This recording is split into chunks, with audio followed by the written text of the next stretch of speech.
ഒച്ചിഴിയും വേഗത്തിൽ നീങ്ങി തലസ്ഥാനത്തെ സ്മാർട്ട് റോഡ് നിർമ്മാണം. സ്കൂൾ തുറക്കാൻ ദിവസങ്ങൾ മാത്രം ശേഷിക്കെ തലസ്ഥാന ജില്ലയിലെ സ്മാർട്ട് റോഡുകളുടെ നിർമ്മാണം എന്ന് പൂർത്തിയാകുമെന്നതിൽ ഉറപ്പില്ല. മാർച്ചിൽ നിർമ്മാണം പൂർത്തിയാകുമെന്ന അവകാശം ഉന്നയിച്ച് സർക്കാരിന്റെ വാക്കും പാഴായി. സ്കൂൾ തുറക്കുമ്പോൾ പുത്തനുടുപ്പും ബാഗുമിട്ട് സ്മാർട്ട് റോഡിലൂടെ തങ്ങളുടെ സ്കൂളുകളിലേക്ക് പോകാമെന്ന് കരുതിയ കുരുന്നുകൾക്ക് അതിന് കഴിയണമെങ്കിൽ നിർമ്മാണം സർക്കാർ വേഗത്തിലാക്കണം. ഏഷ്യയിലെ ഏറ്റവും കൂടുതൽ വിദ്യാർത്ഥികൾ പഠിക്കുന്ന തിരുവനന്തപുരം കോട്ടൺ ഹിൽ സ്കൂളിന് സമീപത്തെ പ്രധാന റോഡാണ് ഇത്. സ്മാർട്ടാകാൻ നോക്കി ഇപ്പോഴത്തെ അവസ്ഥ ഇതാണ്.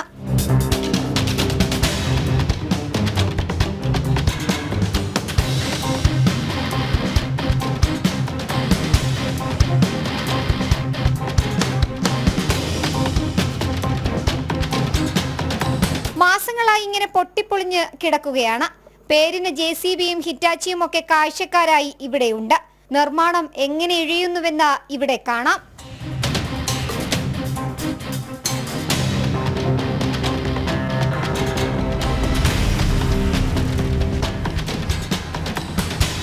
മാർച്ച് 24-ന് തുറന്നു കൊടുക്കുമെന്ന് പറഞ്ഞ റോഡുകളുടെ ഇന്നത്തെ ഈ അവസ്ഥയ്ക്കെതിരെ BJP കടുത്ത വിമർശനം ഉന്നയിക്കുന്നുണ്ട്.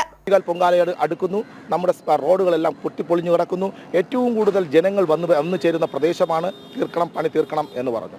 പക്ഷെ അവർ അന്തിമമായി പറഞ്ഞത് മാർച്ച് മാസം 24-ാം തീയതി പണി തീർക്കാമെന്നാണ്. ഞാനൊരു സ്വകാര്യ ചാനലിന് കൊടുത്ത അഭിമുഖത്തിലും ഡിബേറ്റിലും കൃത്യമായി പറഞ്ഞു, മാർച്ച് മാസം 24 തീയതി ഉണ്ട് എങ്കിൽ സ്മാർട്ട് സിറ്റിയുമായി ബന്ധപ്പെട്ട എല്ലാ പ്രവൃത്തികളും തീർത്തിരിക്കും എന്ന് അവർ പറഞ്ഞതാണ്. നമ്മുടെ മേയർ തന്നെ എന്നോട് പറഞ്ഞതാണ്. 2 ആഴ്ചയ്ക്ക് ശേഷം സ്കൂളുകൾ തുറക്കും. ഒപ്പം കാലവർഷം കൂടി എത്തുമെന്നിരിക്കെ ചെളിപുരണ്ട യൂണിഫോമും സ്മാർട്ടല്ലാത്ത റോഡുകളിലൂടെയുമുള്ള യാത്ര വിദ്യാർത്ഥികൾക്ക് അവരുടെ ജീവിതത്തിലെ പുത്തൻ അനുഭവമാകുമെന്ന് ഉറപ്പാണ്. ഇനിയിപ്പോൾ ഒരു 2 ആഴ്ച കഴിഞ്ഞാൽ സ്കൂൾ തുറക്കുന്നു. ഈ റോഡെന്ന് പറയുന്നത് കോട്ടൺ ഹിൽ, ഏഷ്യയിലെ തന്നെ ഏറ്റവും കൂടുതൽ പെൺകുട്ടികൾ പഠിക്കുന്ന ഒരു സ്കൂളാണ് കോട്ടൺ ഹിൽ സ്കൂൾ. ഈ സ്കൂളിലേക്ക് പോകേണ്ട പ്രധാനപ്പെട്ട വഴിയാണ്. കുട്ടികൾക്ക് നടന്നു പോകുവാൻ പോലും സാധ്യമല്ലാത്ത പ്രദേശം. നിർമ്മാണം വേഗം പൂർത്തിയാക്കുമെന്ന് സർക്കാർ അവകാശപ്പെടുമ്പോൾ എന്ന് പൂർത്തിയാകുമെന്നുള്ള ചോദ്യമാണ് ഈ മഴക്കാലത്ത് ഉയരുന്നത്. കിലുക്കൽ സിനിമയിൽ രേവതി പറയുന്നത് പോലെ ജ്യോതിയും വന്നില്ല, തീയും വന്നില്ല.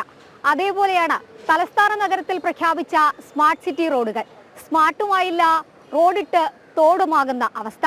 ക്യാമറമാൻ അനുജാനാവൂരിനൊപ്പം എസ് ശാലിനി, ജനം, തിരുവനന്തപുരം.